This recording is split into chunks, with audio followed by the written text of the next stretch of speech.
So apparently YouTube deleted Steve Cronin's YouTube channel recently, and according to this Motherboard article, which is a subsidiary of Vice, of all people, at least they care about the little man a little bit. I mean, obviously you got a lot of independent article writers here, and so I really appreciate this person writing this article, because I was very shocked to see this. They also deleted at least 3 other nootropic channels over the past few days. I mean, considering the current climate and a lot of the things that have been going on recently, this is really unsurprising, as YouTube has been cracking down on all kinds of content creators recently, leaving members of our whole community, and, no matter what you do as a YouTube creator, I really support the community as a whole, and it's been leaving all of us confused because, and worried that our channels might be the next on the chopping block, and that includes myself, because I have all types of content that fits into pretty much all of the categories of late regarding the material that dozens, if not thousands, of other YouTubers have been getting their channels deleted for. And I'm sure, as always, these guidelines will be enforced equally and without bias. Wink, wink. Not really. And it's funny because this all started with the now infamous Logan Paul, who's still making videos and still has a channel and still has ads being run on his videos, by the way. I'm not even going to make the case for free speech. I'm not going to do it because I understand the whole private company argument, and I largely agree with that. What I think they should do is just target ads better than what they're doing currently, rather than penalizing everybody broadly and without clearly defined codes of conduct, which seems to be a big issue. If they're so afraid of losing their advertisers, why not create several advertising buckets? And this is a model that's been used for years, so I don't understand why they don't just employ this methodology. What they need to do is just create several advertising buckets, as it's known, like family-friendly, political, slash controversial, and, immature humor, child, family humor, things like this. And similarly to the way that different TV networks have different standards for different demographics, for the different types of shows that they tend to run. In the morning you'll have kids' cartoons, and you'll have ads that are appropriate for that type of content. In the afternoon you'll have soap operas. In the evening you'll have the evening news. And then late at night, you'll have Law and Order Special Victims Unit or something like that, which is rated M for mature. So this is the way that cable news has been doing it forever now. And somehow YouTube can't seem to, adopt this methodology. Yeah, so since YouTube is obviously finagling their platform towards a cable TV model anyway, you would think that this is, something that they would do. I think everyone can see that by now, that this is what they're doing. They're making the move towards sort of remolding their platform into something that's more akin to cable TV. Or even Netflix. You can sort of see some of that. You sort of see some of that streaming on demand, with a combination of streaming on demand and this sort of like legacy TV model. It's very strange. I don't know why they're doing that, because everybody's running away from cable TV and towards YouTube because of the nature of YouTube and the way it works and the way it gives independent people, everyday average Joes, a voice. Yeah, so in that case, then they could run any type of content they want, but different advertisers could target different markets and could choose to only buy ads in those certain buckets, if you will. And why they're not doing that, is beyond me. So if you only want wholesome family programming, you could just pick that demo. And if you only want edgy college humor or something like that, you could pick that bucket. There should be advertisers that would want to support pretty much any content, if you really think about it. All YouTube needs to do is just sort them better, but they won't, and I don't quite understand what's going on there. And you would think they would want to run the ship in a way that would maximize profits, as corporations sort of tend to do. That is the trend. And it's funny because I recently read a Fortune News story in that vein, as far as what the company's actually worth. And I don't think that anybody really knows this. This is sort of the corporate right to know. The only people who are privy to this information are higher ups at Google. But I recently read a Fortune News story. So from what we can glean from this news story, that YouTube is valued at over $70 billion. And I'm sure that's a conservative estimate, in my opinion. I mean, this is YouTube we're talking about. It's got to be massive. I mean, massive profits. It wouldn't shock me if its actual worth was over $100 billion.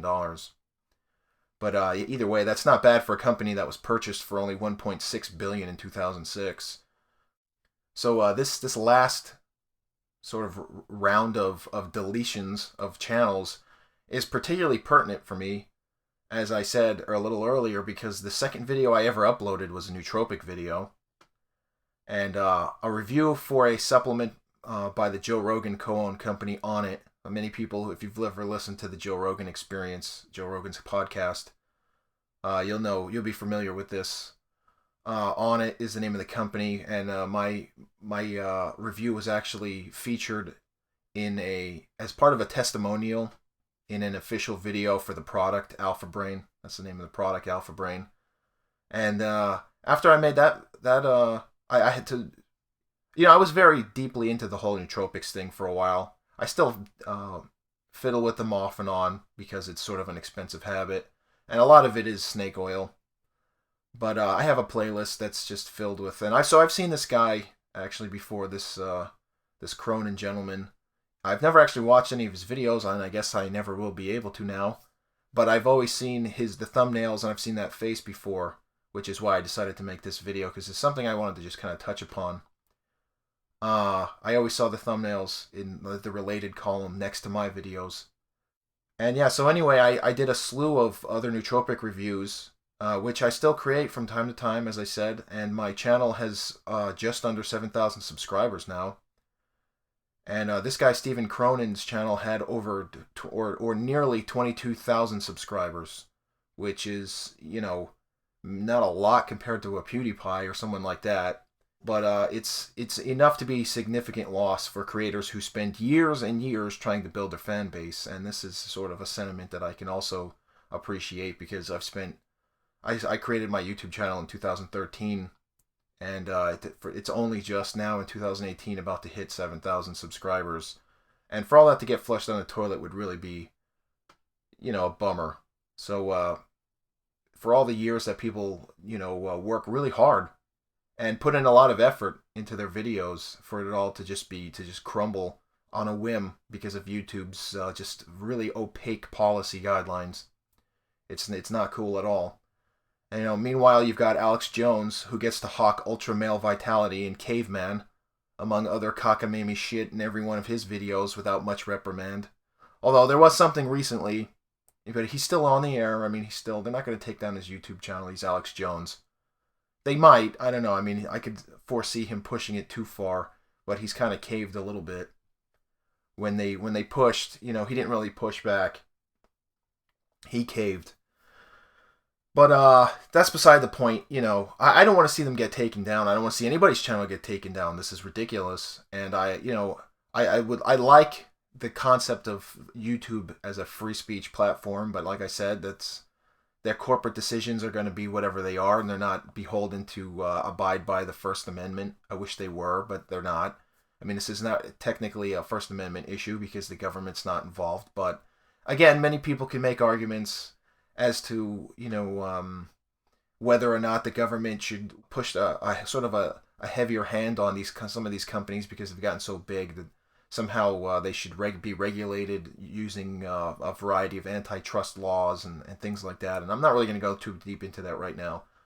I've heard these things, and I sort of agree with them, some of the ideas. But I mean, either way, like I said, it's just ridiculous that anybody should have to, anyone who's not doing anything flagrantly horrible, should have their channels taken down. It's just, I mean, I can sort of understand the de-incentivizing people from making certain types of videos by demonetizing their videos. It's one thing to demonetize, but it's totally different to just delete all their hard work. It's just, that's horrible.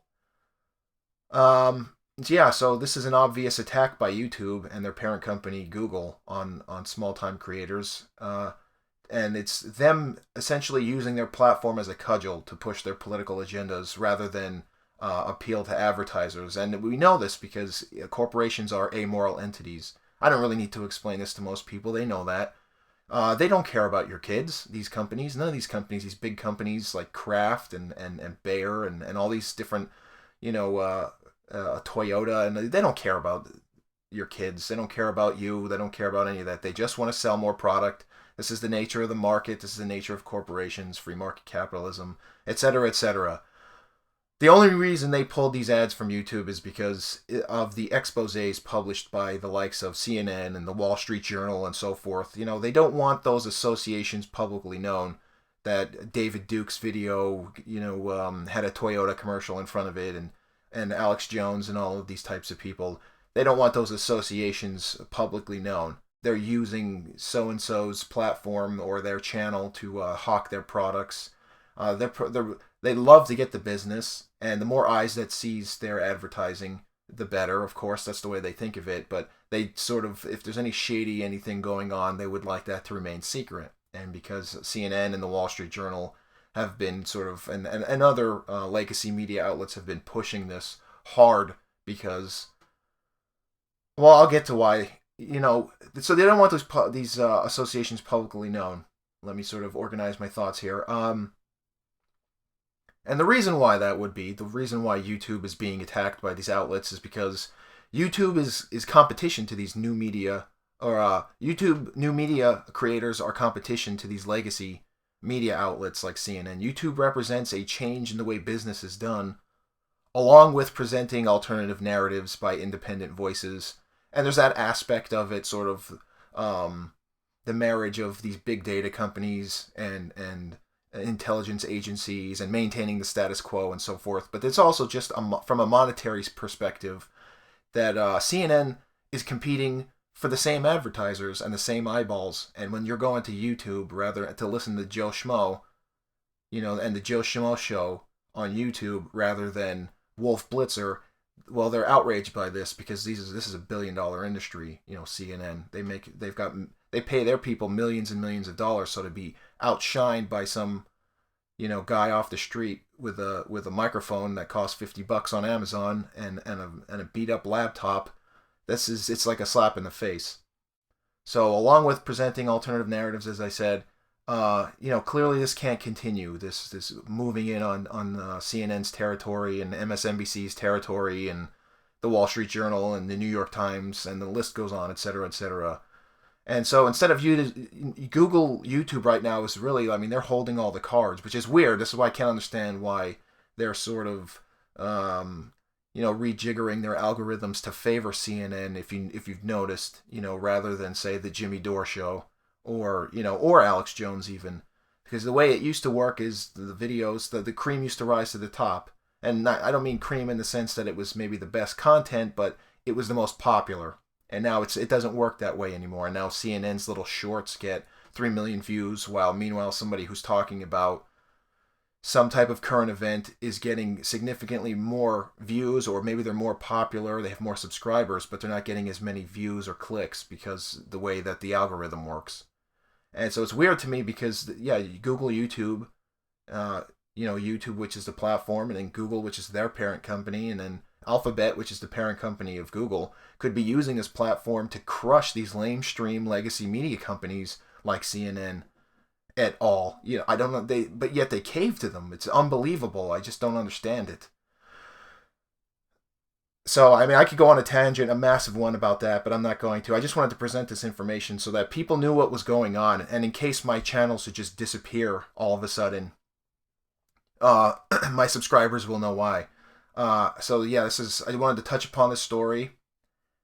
And if you notice one day, all of a sudden you're not, please click subscribe. If you're someone who watches my videos, please, and you don't, you're not subscribed for some reason, please subscribe. I would appreciate that. You don't have to, but I would appreciate it. Share my videos if you appreciate the type of content that I put out. I would appreciate that too. And if there's a little bell there, you can click for notifications. I would appreciate it if you click that too. And if you only like one, I realize I make a very varied, sort of eclectic type of content. I like to, my channel represents basically who I am myself. And I like economics, and I'm interested in DIY and language learning and all of these various things. And So I represent, my channel represents the full spectrum of these things, and if you're not into it, just skip over it. I'm not asking anybody to watch any type of content they're not interested in. Just support your favorite YouTubers, because you never know when they're going to just up and evaporate one day.